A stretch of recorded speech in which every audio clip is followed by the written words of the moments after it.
So it's Christmas, or well, it's any time, because we have all of time and space at our disposal for this. And of all the people I hoped we'd see a reference to, I guess we didn't get to see the granddaughter. Welcome to the heart of the stories we tell. My name is Rob, and tonight I will be reviewing Doctor Who, episode, I don't know, several hundred, the Christmas special.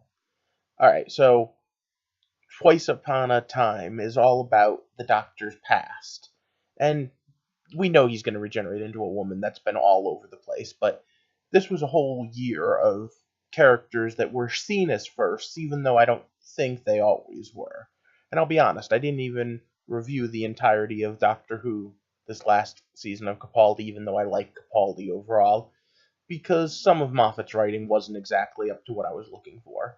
But now we're off to the races. New creative team, new Doctor, new everything.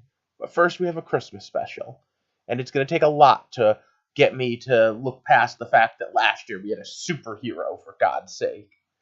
But this year, well, Doctor Who is back for Christmas, and they're really going with the whole seasons theory. It's a time for heroes. And let's be honest, the Doctor and his companion really are heroes. They're superheroes for all intents and purposes, even if that's not how they started out. And yeah, getting a look back at the first Doctor gives us an interesting look into what it means to be the Doctor and how that's changed over time, and how we've changed over time. But for now, as we say goodbye to one familiar face and hello to a new one, I just have to throw this up there before we get started. So once again, it's stop. Spoiler time. Okay, so I've only seen the very first episode that had the original Doctor in it. Other than that, that first season is completely off on what I've known. However, since its comeback, I've seen every episode, and I've seen a lot of classic Who. All in all, this felt like a pretty good Christmas special. Not the best, and I'm gonna point out some of the flaws as we go. But overall, as much as I'm gonna miss Capaldi, I'm not gonna miss Sonic's sunglasses so much. Although there's part of me that always liked the idea of splitting the Sonic screwdriver into multiple devices. Give him a scanner that's the glasses. That's fine. Just maybe, I don't know, call it something else. In the meantime, this episode had a lot of callbacks because, well, being the final episode of a Doctor, we have to make everyone remember all the cool things that he's done. And of course, at the end of the last episode of the main season, his companion died. So of course, we can't just be like, oh, well, he has no companion. We have to have a way to bring her back. And they do it in a rather interesting way. I really thought she was going to just be the time traveler from the girl in the puddle. But she's just a collection of her memories. But just to go back, the very first time we met her, she had been contacted by what I believe to be an alternate TARDIS, something that could change size and shape, absorb people, and needed help to get out of there. And in the process, fell in love with this woman in the water, and the woman fell in love with her. Really cool episode. In fact, if I remember correctly, I gave it really high marks when I reviewed that. But all in all, she came back at the end of the last episode based entirely on the fact that she was going to die, and the woman in the water came back to save her in the last second. It was actually a really cool concept. I don't remember why I didn't actually review that episode. But now, the Doctor's gone off on his own and has to regenerate. But of course, he doesn't want to, which has become kind of a thing with the new Doctors. No, no, I'm afraid to regenerate, even though I very much am the same person, I just have slight differences, and those differences scare me. What if the next version of me isn't as good? What if the next version of me isn't as capable? What if I just lost myself?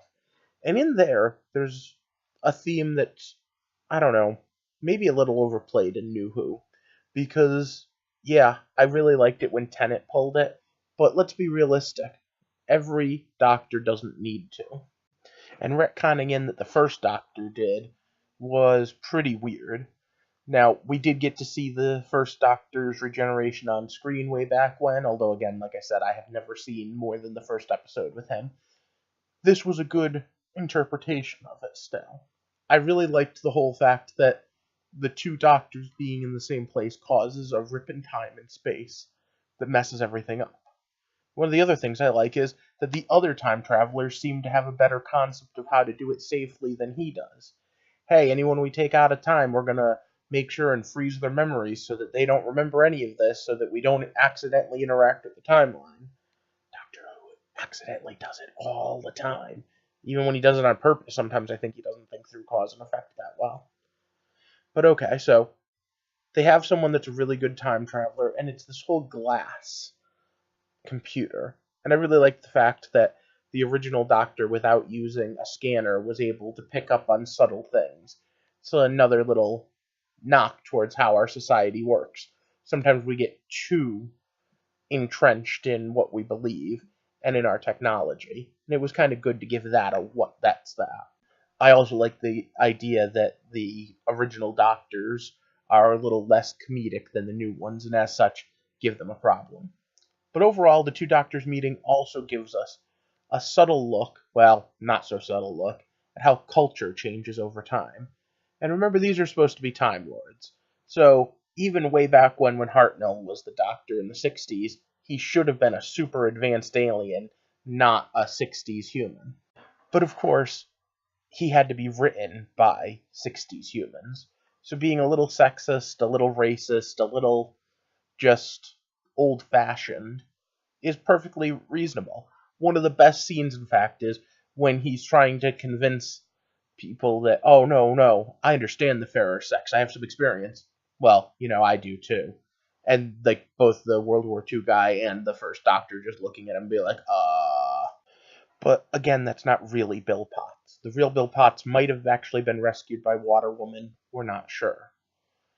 But now that leads to an interesting question, and one that we kind of have to delve into later in the episode, but I'm going to talk about it now. What are we if not our memories? If tomorrow your mind was wiped, so you remembered nothing of Christmas Day, and you woke up and it was Christmas Day and the exact same things happened, you'd do the exact same things because you're the same person. You lived the same experiences. But at the same time, what if someone altered your memories? What if just a slight tweak here and there? Would that change how you react to stimuli? I did a whole video on whether or not your memories and whether you yourself are a product of nature or nurture. And it's a really complex subject, one that way more in depth to delve into than we can do on a Doctor Who video. But it's interesting, and the Doctor even asks that question. Then again, Doctor Who isn't always a kid's show. The same way they have a little bit of risque sexuality and way too much action. One of the go-to moments that I talk about all the time when I say whether or not this is a kid's show is back at Eccleston. Just this once, everybody lives. Yeah, this is a kid's show where people die all the time.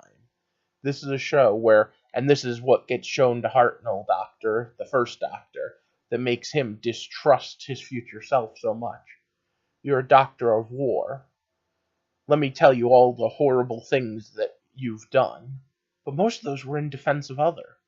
Most of those were things where the Doctor did them in order to help or save someone. Yeah, taken out of context, he's a warrior. But taking in context, he's the defender of Earth. And it, like most of the episode, is an important context to have. The Doctor has become so much more than he was when he started.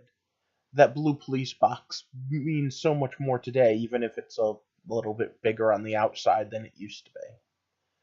But another deep callback comes when they have to figure out exactly what the glass computer is doing, and whether or not it's evil. Because for that, they need to go to the center of the universe and find the good Dalek. I am not a good Dalek. You are a good Dalek. And yeah, seeing Rusty again is another cool throwback to things that we've seen before in this series. But realistically, he's also just a Deus Ex Machina for this. Okay, we need access to a great library, but we don't want to go to home. So where are we going to go? I'll just go find Rusty. It was okay. It was nice seeing him again, and there were some fun scenes at least. Of course, the big reveal at about 3/4 of the way through the episode comes with the fact that, hey, wait, this isn't a bad thing. There isn't some horrible evil involved here. In fact, that's what the funniest part about this episode is. All of the actual plot is driven by the Doctor. There is no antagonist whatsoever. He's his own antagonist? Yeah, well, I guess that's true on many levels. But either way, these glass creatures, like I said, are just absorbing memories, and as such giving you the ability to speak to the dead, learn from their experiences. And I want you to think about that for a second. I actually read a novel series a while ago. It's a horror series, but where the person's what they call a necroscope, and he can see and talk to the dead, and as such learn skills from them. And as such, he has this vast array of abilities. It's not exactly time travel, but he has the ability to learn things that are long since forgotten. It's called Necroscope, and it's pretty badass, and the idea of some technological way of doing similar in the future is a pretty cool idea. But like I said, this is Capaldi's last episode, and that's what's really the drive of the episode. He doesn't want to regenerate again. He doesn't want to become something else. Maybe partially he just wants to rest, which I guess is an analogy for assisted suicide, although choosing not to be resuscitated isn't the same as... Either way, the Doctor has been the hero to everyone. Does he owe it to people to be the hero again? Is not helping people worse? I don't know. But at the end of the day, of course, he chooses to regenerate. Both of them do. I'm just going to miss Capaldi's particular sense of humor, because I get the feeling we're not going to see that again right now. And so, the Doctor continues, and as he does, the Doctor first regenerates into Troughton, which is the second Doctor. And I want to talk about that for a second, because we got a good look at what that regeneration looked like way back when. And yes, I realized that over the years, everything has evolved on the series. Every bit of lore has changed, at least a little bit. But at the end of the day, I want you to think about how easygoing those regenerations used to be. Nowadays, it started with regenerating into Tennant. There are big explosions, and that's what we saw at the end of the episode for our Doctor regenerating. But that first Doctor didn't take that. No, he just slowly curls over, even though both of them held off their regenerations. He just slowly curls over and changes. And of course, much like when I was reviewing Agents of S.H.I.E.L.D., I have to go with, he took the long road to find out. Or the slow path, as TV Tropes calls it.